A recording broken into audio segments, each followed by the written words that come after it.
ਇਹ ਜਨਾਬ ਹੁਣ ਅਸੀਂ ਵਿੱਚ ਪਾਣ ਲੱਗੇ ਹਾਂ ਚੁੰਮ ਚੁੰਮ ਬਕੌਲ ਸਲੀਮ ਸਾਹਿਬ ਦੇ ਚੁੰਮ ਚੁੰਮ ਖਾਲਸਾ ਜੀ। ਚੁੰਮ ਚੁੰਮ ਖਾਲਸਾ ਵੱਡੇ ਲੈਣ ਦੇ ਛੋਟੇ ਮੰਗਾਉਣੇ। ਚਲੋ ਹੈਂ ਵੱਡਾ ਆ ਗਿਆ ਨਾ।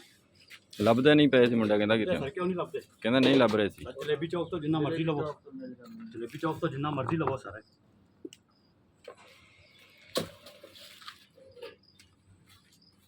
ਇਹ ਤਾਂ ਵੱਡੇ ਚਮਚਮ ਹੀ ਲੱਗਦੇ ਸਰ ਮੈਨੂੰ। ਜਲੰਧਰ ਵਾਲਿਆਂ ਤੋਂ ਆਈ ਆ ਚੁੰਮ ਚੁੰਮ ਖਾਲਸਾ। ਉੱਥੋਂ ਜਲੇਬੀ ਚੌਕ ਤੋਂ ਮੰਗਾਇਆ ਕਰੋ ਜਦੋਂ ਵੀ ਲੈਣਾ ਹੋਵੇ।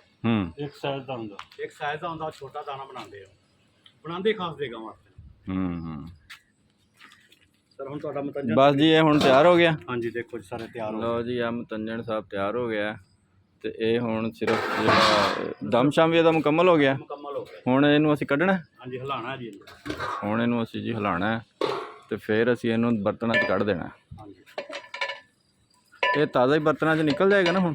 ਹਾਂਜੀ ਹਾਂਜੀ ਨਿਕਲ ਜਾਏਗਾ। ਆ ਦੇਖੋ ਸਰ